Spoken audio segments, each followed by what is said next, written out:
आदाब, नमस्कार, सत श्री अकाल।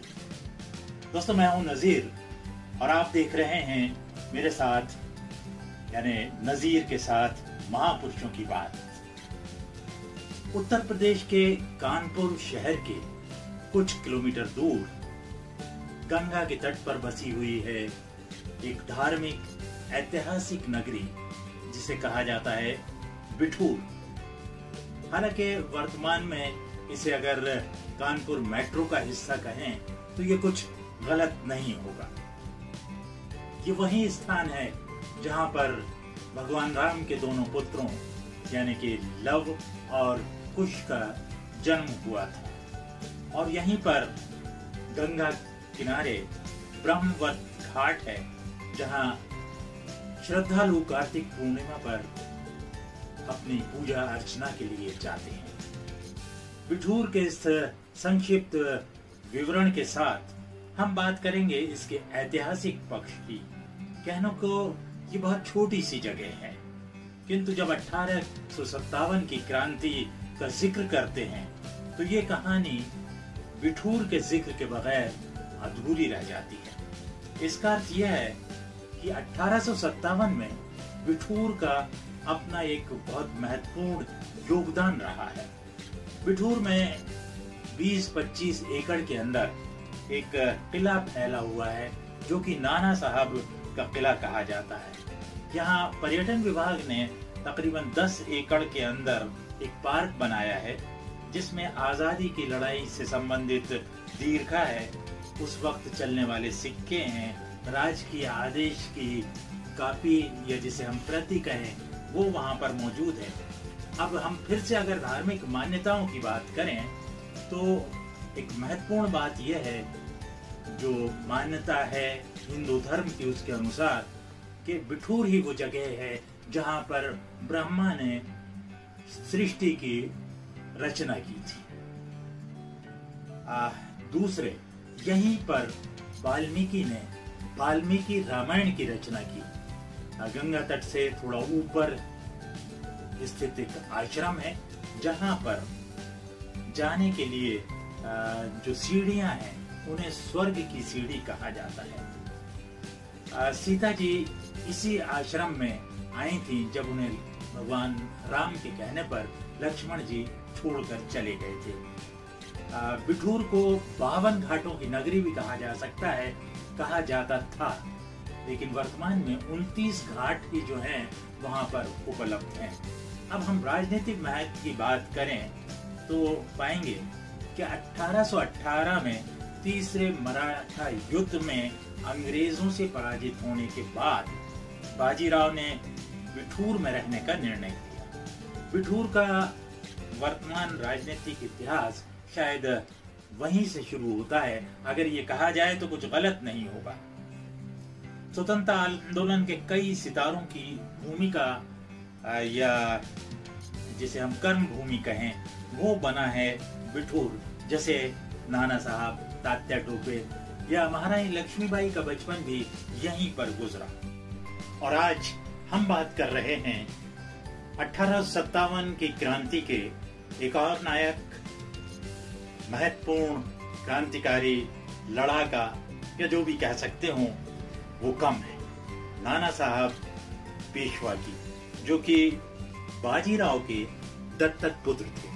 नाना साहब का जन्म एक्चुअल में या हकीकत में महाराष्ट्र के एक छोटे से गांव में हुआ था जो वर्तमान में करजत तहसील के अंदर है। गांव का नाम वेणु था। आपके पिताजी का नाम था माधवराव नारायण भट्ट और माँ का नाम था गंगाबाई। नाना साहब का बचपन का नाम था गोविंद धोनोपंत। वो बहुत ही साधारण परिवार के थे, किंतु उनके पिता बाजीराव पेशवा के संगोत्रीय थे।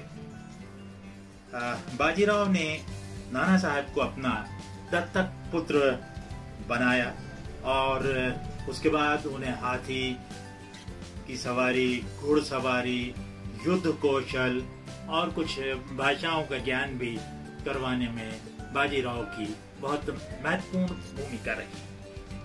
1851 में जब बाजीराव पेशवा का देहांत हो गया तब ये माना जा रहा था कि नाना साहब को ही पेशवा की उपाधि मिलेगी, किंतु बिठूर के कमिश्नर के माध्यम से ईस्ट इंडिया कंपनी ने नाना साहब के पास संदेश भिजवा दिया कि उन्हें सिर्फ राजनीतिक उपाधि नहीं मिलेगी, सिर्फ वो बाकी चीजों में उत्तराधिकारी होंगे, जैसे संपत्ति या अन्य जो वस्तुएं हैं उसके ही उत्तराधिकारी होंगे। और बाजीराव जी को मिलने वाली सुविधाएं भी उन्हें नहीं मिलेंगी, जिनमें प्रमुख थी पेंशन, जिससे नाना साहेब विचलित हो उठे, क्योंकि इसका सीधा सा मतलब था कि उनके बाकी अधिकार भी जो बाजीराव जी को मिले हुए थे वो कतर दिए जाएंगे। उन्होंने अपनी महत्वाकांक्षा के चलते हुए इससे कोई समझौता नहीं किया। उनने अपने डलहौजी से पहले बात की, फिर उसके बाद अपने दीवान अजीमुल्लाह खां से को विक्टोरिया, महारानी विक्टोरिया से बातचीत करने के लिए भेजा। तमाम दलीलें देने के बाद भी अजीमुल्लाह इसमें कामयाब नहीं हुए कि नाना साहेब की पेशवाई कायम रखी जाए। मजबूर होकर नाना साहेब पेशवा ने अंग्रेजों के प्रति नफरत तो थी ही, कानपुर पर हमला कर दिया और खुद अपने आप को उन्होंने पेशवा घोषित कर दिया। यहाँ एक बात और जो महत्वपूर्ण है वो बताना भी जरूरी है कि अजीमुल्लाह खां नाना साहब के पेशवा थे और उनके सबसे करीबी व्यक्ति थे, और दूसरे व्यक्ति जो उनके सबसे करीबी माने गए या सबसे करीबी थे वो थे तात्या टोपे। इधर 1857 की क्रांति का बिगुल फूका, उधर नाना साहब के दिल में जो शोले भड़क रहे थे उनकी परिणति अंग्रेजों पर आक्रमण से हुई। कानपुर में उनने अपने अनुयायियों से खजाने के 8.5 लाख रुपए पर कब्जा कराया।